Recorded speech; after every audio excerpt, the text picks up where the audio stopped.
An argument over baby wipes and money, a moment of white-hot rage at a Jacksonville, Florida intersection, and then the unthinkable. An 8-month-old baby was placed on the hard asphalt by his own father, is run over and left to die. That's just pure evil. This isn't a scene from a movie. This is a story of Pablo Golden, a baby whose life was stolen before it could even begin. And it's the story of how a simple fight between two parents spiraled into a tragedy that would shatter families and leave an entire community asking one question: why? In January 2025, 21-year-old Justin Golden was a young father navigating the challenges of parenthood with his son's mother and their baby. Pablo, like any couple, they had their disagreements, but on January 25th, an argument that started over something as simple as baby wipes and money would explode into violence.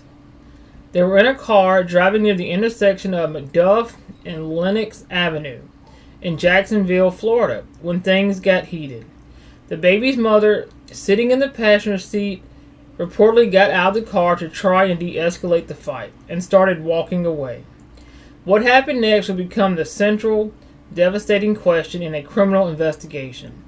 Left in the car with his crying son, Justin Golden made a decision that would change everything. According to the police and witnesses, Justin Golden stopped the car, opened his door, and took a 8-month-old Pablo out of the vehicle. He then placed the tiny infant directly on the ground. One witness, who was in the car right behind him, told police she saw him put the baby down like it was a bag of trash. Then as Golden drove away, the car struck his son. First responders arrived to a scene of absolute horror. Body camera footage would later show investigators pointing to a child's pacifier laying in the street, stained with blood. Oh my God, I ran up this baby. Jesus Christ. What kind of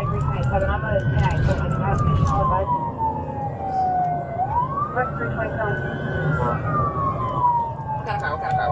I'm looking for a black GMC pickup truck. Black GMC pickup truck. Where did this happen? This just happened right in the middle of the road. I can't call nobody. Were you walking or were you in the car? I was walking that way. With your baby? No, he was supposed to be in the car. Okay, I'm kidding. She was right behind me. She said she was right behind me in the car. So she might can help. I'm like, oh, jeez. He went that way. What'd you see happen? I was behind them at the red light. She jumped out the truck. When she jumped out the truck, his car door opened. I'm thinking he finna jump out. But then next thing you know, I seen a baby down there. He ran over the baby and took off. Out in the street? Right here at the red light. So she and the baby were in the vehicle that hit the baby? Yeah, she and the baby in the vehicle, but she got out first and went across the street, and he set the baby on the ground and just ran over the baby. Which car are you in? I'm in this car. Please don't go anywhere. But I gotta go to a funeral. No. Something bad happened. You may have been a good witness. Would you please wait here for me?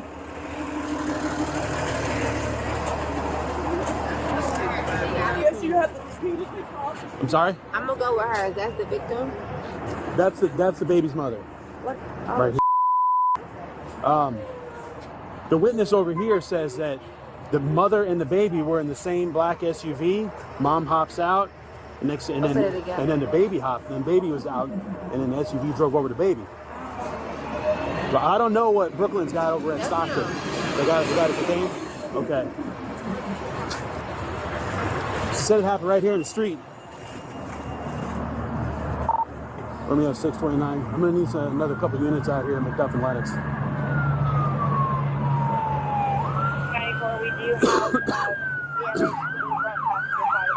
I'm looking for where it happened. Right here. Right here.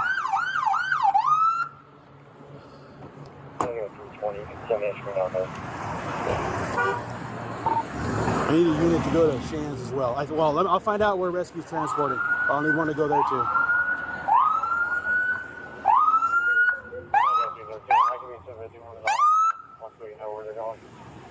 Definitely, thank you. I gotta shut down this intersection here. I got a crime scene.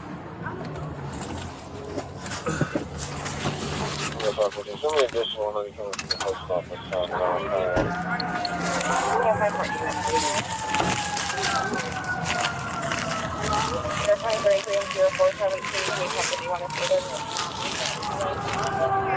Hey, send me a couple to the intersection.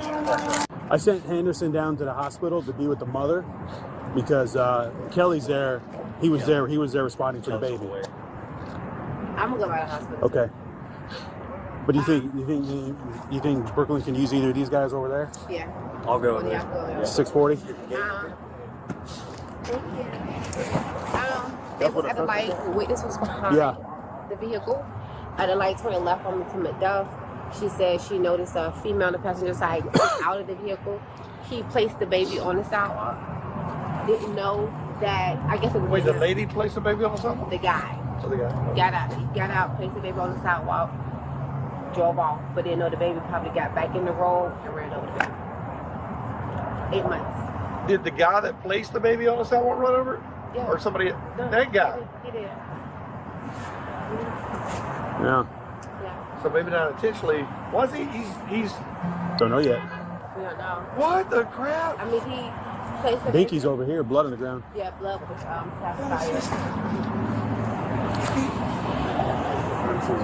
Yeah. You see the binky in the road? Yeah, the pacifier. And there's blood here in the roadway. It was here in this stretch. There's some blood here. Yeah. Hey, right there. There it is. That's some distance. He didn't look. The baby didn't look. The baby was unconscious when I saw him. All right, Mr. Golden, step up for me. So, man. I don't even get to talk, man. No, you're gonna get to talk. You'll get to talk. Hey, what? Oh. Go this way. Hey, just let her pat you down. You don't have nothing on you, right? Oh, I ain't even letting me talk before anything. Like, what, bro? No, you're going to get to talk. We don't want to ask you nothing yet. Can you watch this?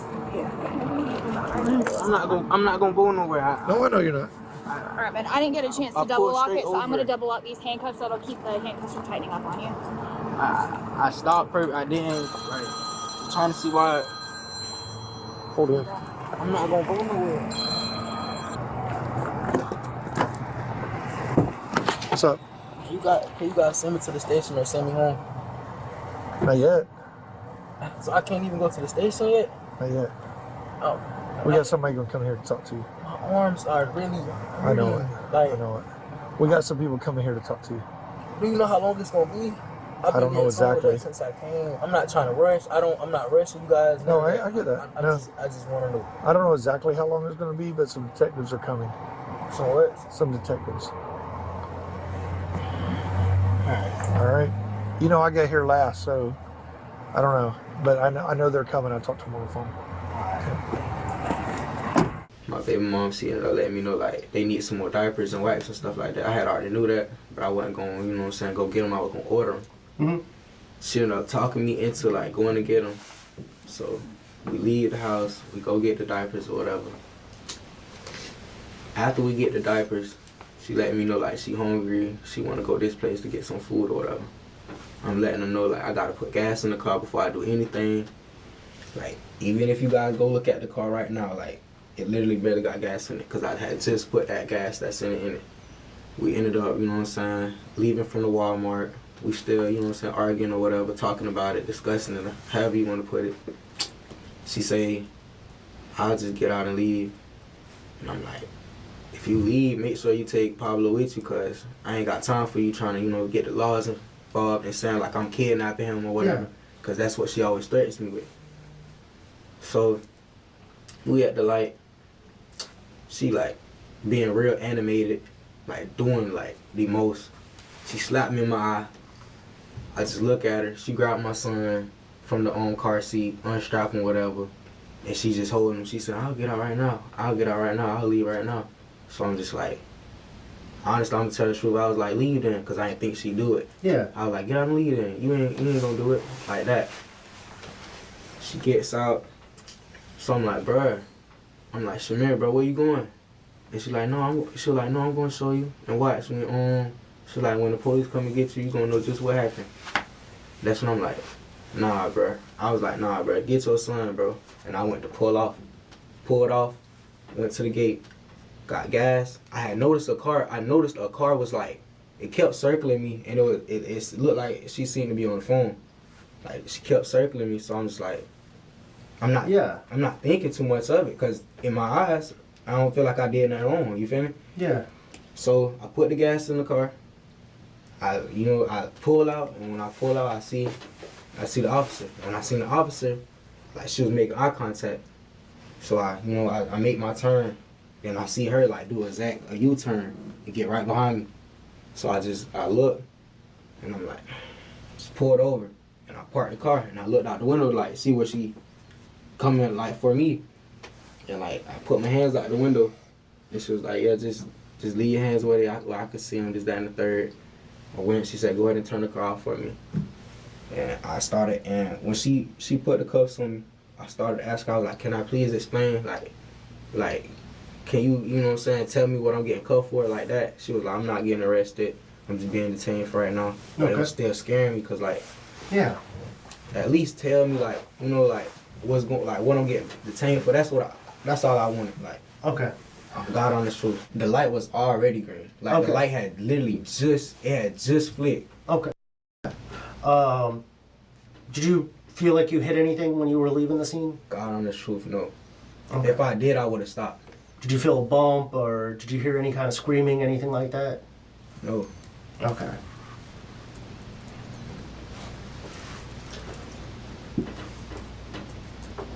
And then you just went to go get gas, and were you planning on coming back from Miss Whitby? Yes, that's why I literally got the gas, pulled out, and was coming right up the exact road.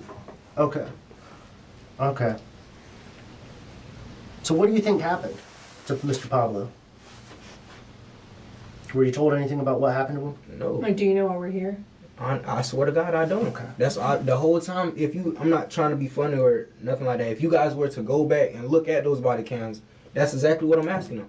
I'm like, can I talk to somebody? Are y'all gonna send someone to talk to me? Like, I'm just sitting in the car, my arms hurt. Could y'all just take me to the station so I could talk to them? They were telling me, no, we gotta wait for them to come here to the scene. Then eventually they told me, all right, we're gonna go to the station so you could do this. And it just had me confused and scared. Okay.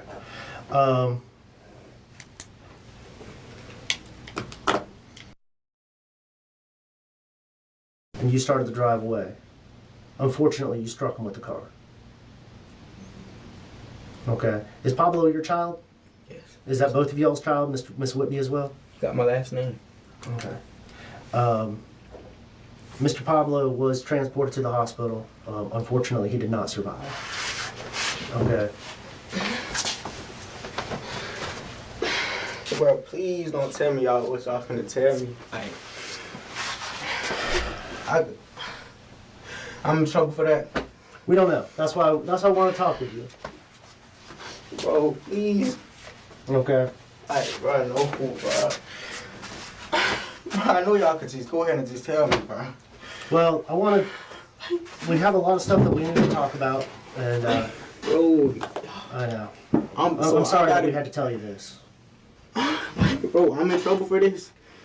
Well, we're not talking about who's in trouble. We're trying to notify you that your son is dead, sir. And we're just trying to get all the details. That's where we're at right now. Yeah.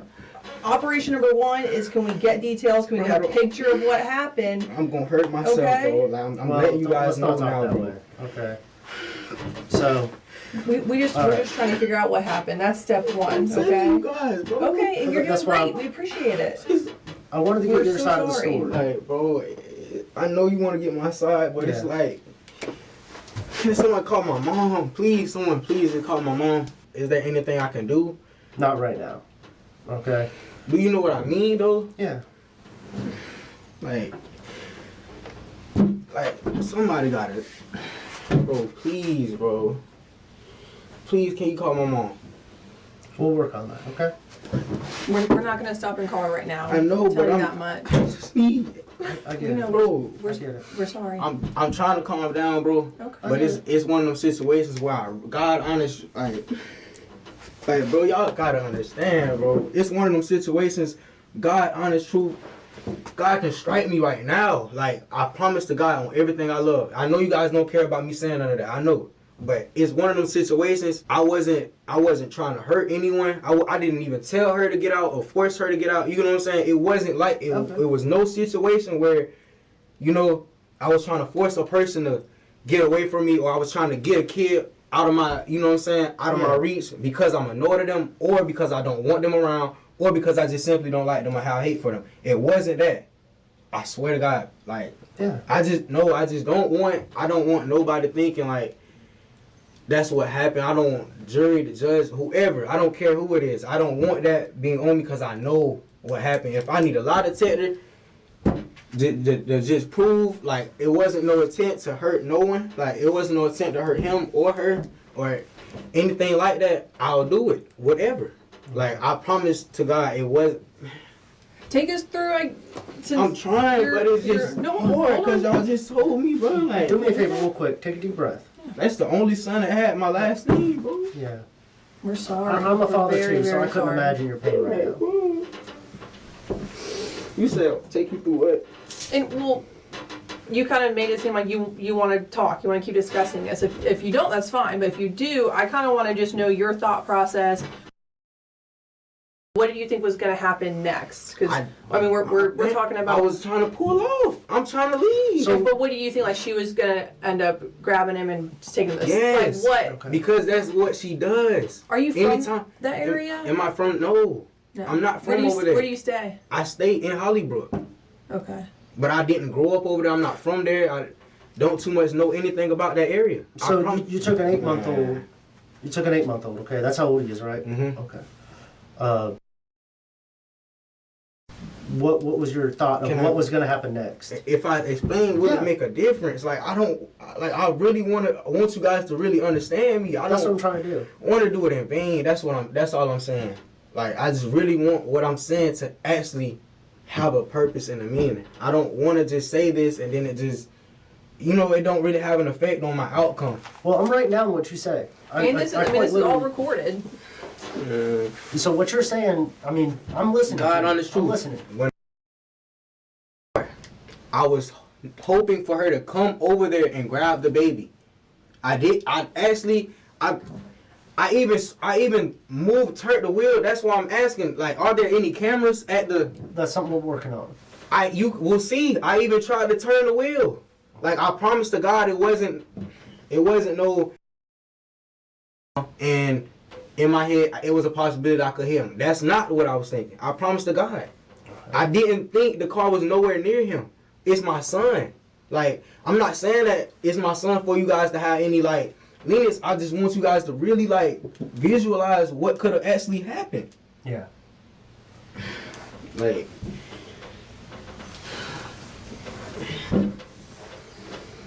bro, ain't no way, bro. Alright. Okay. I want to be in trouble for something that I know for a fact that I know for a fact I did not intend to do. Okay. Like, is there any way? Well, unfortunately, it's my son, bro. Yeah. I have the diapers I went to go get this man in the car. Why would I do that if I literally just went and got him some needs? I really want you guys to like, come on, be here with me. Like, honestly, why would I do that? No, I get it. Yeah, we hear you, and we're not. It's not even necessarily just about intent. It's also about we have a duty to act reasonably, and we're trying to discuss with you and decide, is it truly, would a reasonable person think it's... I mean, we have to think about where cars could be coming from the other direction, right. And you close to your vehicle, so you would have to really negotiate to make sure you didn't hit him. So that we just have to see if this is even reasonable. Like, what do you think? Huh? Have you ever done this before? Put them over? No. I'm like, I don't have no history of doing nothing like this. Like, come on, man. Okay. Like, it's proven I don't have no history of doing nothing like this. No aggressive history, none of that. I don't have none of that. I'm really confused. I was in the back of the car begging every time the officer came, I'm begging. Like, I'm begging, can someone just talk to me? Can someone explain something to me? You were asking you were saying like, you were saying y'all asking me this so y'all could like see if like it was really reasonable for someone for. We have to work through, yeah. Right. Honestly, I understand that. I do. And my answer for that is, do I feel like it's reasonable? No. I don't. Okay. Do I feel like what I did was reasonable? Because of the outcome? I don't. Okay. Do I feel like I tried to do it, and do I feel like it could have been done differently? Honestly, I don't know.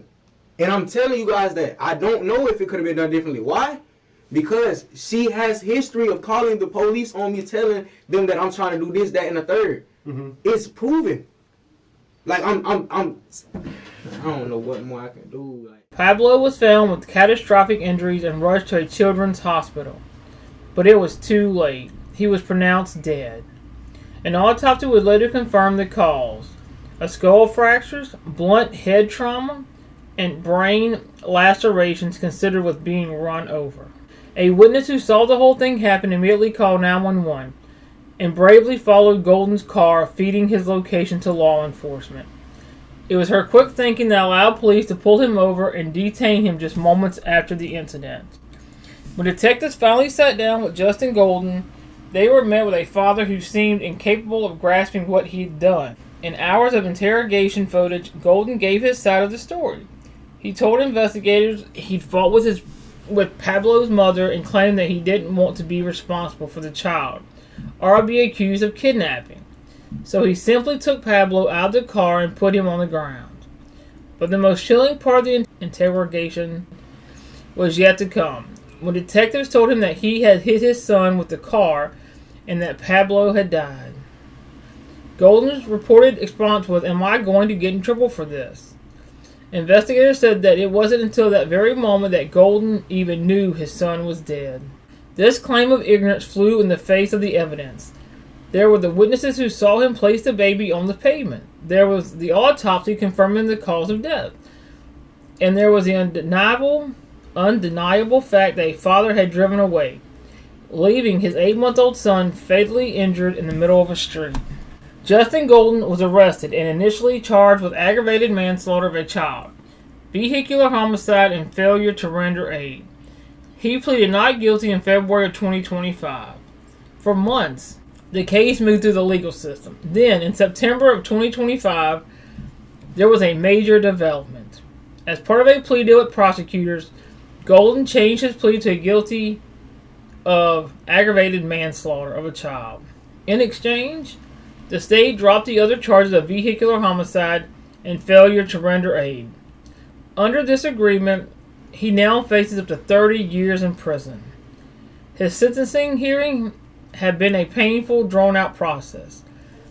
They've been delayed multiple times as the defense requested more time to allow additional witnesses to testify. These delays have only prolonged the agony for Pablo's grieving family. The courtroom has become a stage for two families, both torn apart by one man's actions. On one side, prosecutors read devastating victim impact statements from Pablo's mother and grandmother.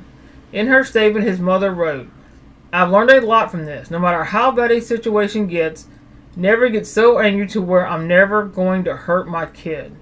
Her words paint a heartbreaking picture of grief, stolen milestones, and a future that he will never be. On the other side of the room, Justin Golden's family took the stand for him. His mother, pastor, and sisters described him as remorseful, a mama's boy who cared about family and never got in trouble with the law. They said he is heartbroken and stays up at night, tormented by the fact that his son is gone. Justin Golden himself wrote letters to the judge asking for leniency and calling what happened a horrible accident. In one letter he wrote, "Prison is for harder criminals who know that their intent is to commit a crime. If I'm the guilty of anything, ma'am, I'd be guilty of an accident that was caused by a mistake." At its heart, this case is about the catastrophic consequences of unchecked anger. An argument over a few dollars escalated into a moment of rage so intense that a father put his own defenseless child in the path of a deadly weapon: his car. Whether he's actually intended to kill his son is a question that may never be truly answered. He pleaded guilty not to murder, but to aggravated manslaughter, a charge that points to a death caused by gross negligence. But intent doesn't change the outcome. Pablo Golden is gone. His death is a brutal, tragic reminder that a moment of fury can have an eternal impact. Eternal impact. It forces us all to confront an uncomfortable truth, that the frustration and anger that can surface in any relationship, especially with the stress of parenting, can become deadly if they aren't controlled. It's a lesson written in the blood of an innocent child on a Jacksonville street. The story is incredibly difficult to process, and it deals with themes of domestic conflict and child loss. If you or anyone you know is struggling to manage anger or is in a volatile situation, please know that help is available.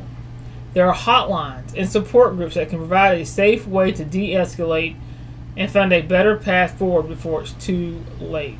The legal proceedings for Justin Golden are still ongoing. After his sentencing was delayed for a second time, a new hearing was confirmed for December 19th of 2025, where his father and grandfather are expected to testify for the defense. He faces up to 30 years in prison, and a judge will soon decide his fate. The story of Pablo Golden is a tragedy in every sense of the word. It's a story of a life that barely had a chance to begin, cut short by the very person who should have been his protector. It's a story we have to remember, not for the horror, but for the lesson it holds about the immense weight of parenthood and the devastating, irreversible power of anger.